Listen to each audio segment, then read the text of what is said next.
Hey, what's going on, guys? It's Nick, aka November, coming at you for another installment of November News. As usual, I've got lots of cool stuff to talk about, including a fairly large segment I've got on the new Defender series, served up absolutely spoiler-free just for you guys. So without further ado, the first story I've got to talk to you guys about today is about Arrow Season 6. So it appears that the character Richard Dragon, who will be known as Richard Diaz in the series, will be added to Season 6. This character will be played by none other than Kirk Acevedo, who is known for characters in Fringe and S.H.I.E.L.D. This character is described as a hardened ex-con recently released from prison for crimes he did not commit. Richard Diaz is bent on taking over Star City's criminal underworld. A master in hand-to-hand combat, honed by life on the streets, Diaz has yet to meet a foe he can't take down. And this character is said to be set to have a season-long reoccurring arc that will run all through Season 6. And by the sounds of the character description and his hand-to-hand fighting skills, it looks like we're going to get a lot of pretty cool action and some maybe really good fight choreography in the upcoming season of Arrow. In other Arrow news, it was confirmed on Twitter by executive producer Mark Guggenheim that the Ragman character will be returning in the 6th season of Arrow. From the information I've received, it appears that he will be showing up in episode 5, though it is unclear whether or not he will be in any further episodes. Wendy Marisol, another executive producer of the show, was quoted as saying, "We'd love to have Ragman back at some point." So it does stand to reason that he may stick around for more than just episode 5, and that the showrunners possibly do have plans for the future of this character. In this week's edition of Casting Call, Julian McMahon, known for roles in the first 2 Fantastic Four films and the Nip Tuck franchise, has been added to the cast of Runaways. Not much is known about who his character is or what exactly he will be doing in the series, but his character is described as a pivotal player in the main character's rebellion against their parents. So, nothing has been confirmed for 100% at this point, but it is appearing that actress Halston Sage of You Got Me and Orville may have secured the role of Dazzler in the upcoming X-Men Dark Phoenix film. It was reported earlier that she was in line for the role, and certain photographs have come out on social media that are kind of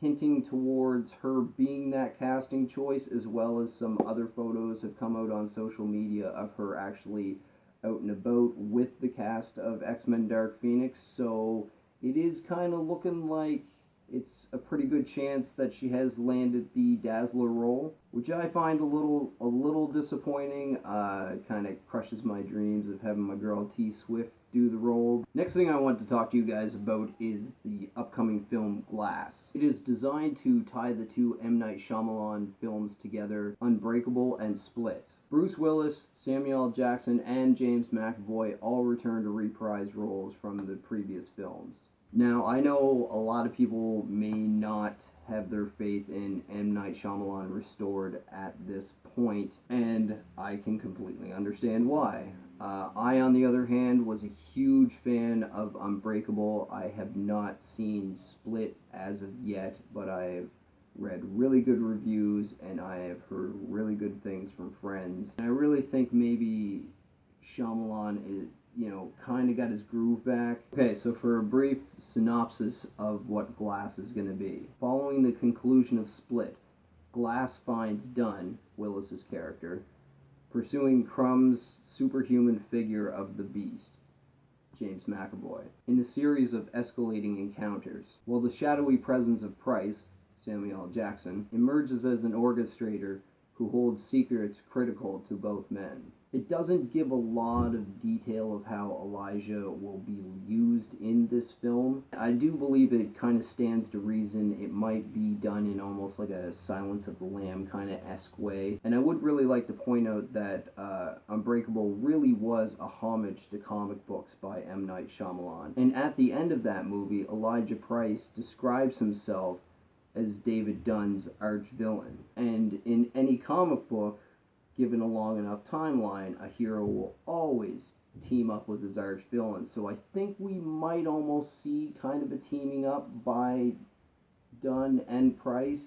But at the same time, this is going to be an M. Night Shyamalan film, so don't expect anything to be as it seems. Don't take anything for its surface value. You know there's going to be surprises. So personally speaking, I'm actually pretty hyped, despite the fact that I haven't seen Split. I do have to get that movie into me sooner than later, but I am really hyped to see Glass and to just see the whole trilogy that started with Unbreakable, which is a movie I absolutely love. The last thing I wanted to talk to you guys about today is the Defenders. I got a few different things I want to cover in this segment. I would like to start off by saying to anyone who has not gotten to the series yet, it has been given a fresh rating by Rotten Tomatoes, coming out with a 78%.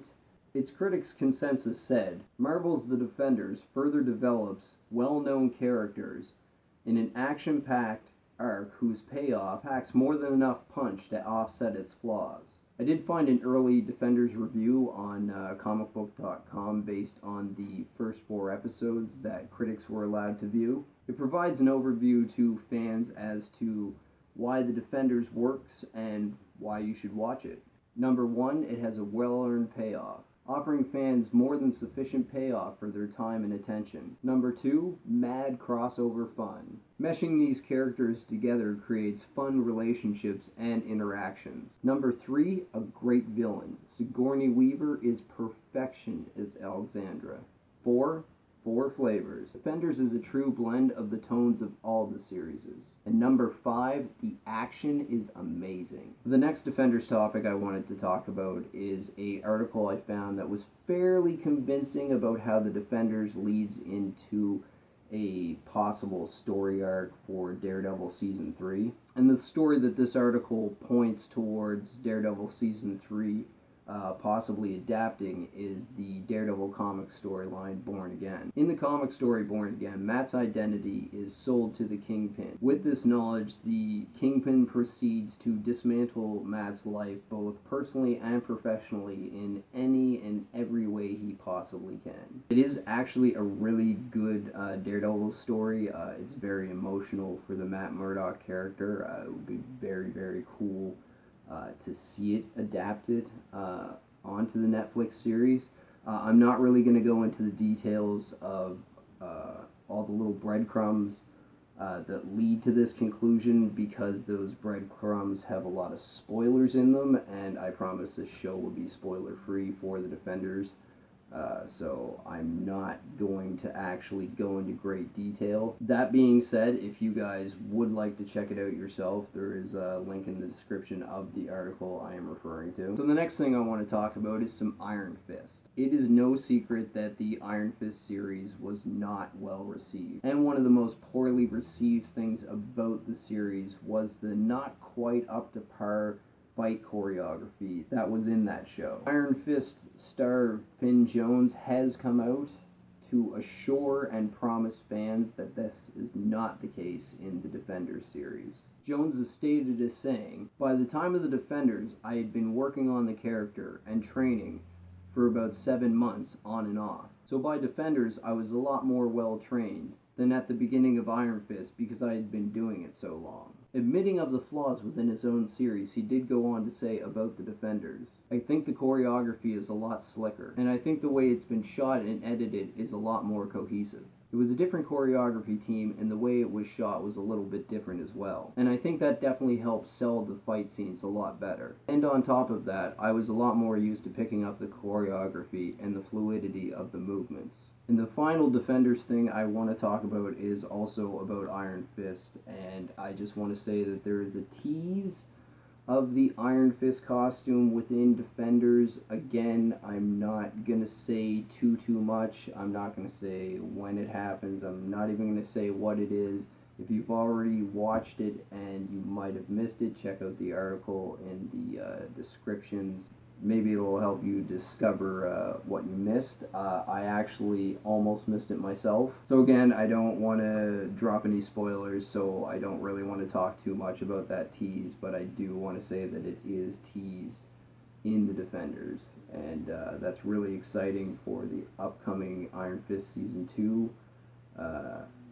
I'm sure that they won't use a full adaptation of the costume, but I'm really excited to see some kind of adaptation of the Iron Fist costume brought to the Netflix series. So that's all I've got for you guys today. I hope you found this episode of November News entertaining, if not at the very least informative. And as always, you can find links in the description down below on all the articles and topics I covered today. And like I always say, kids, if you're doing it right, you're not getting older, you're just getting better. I'll catch you guys around.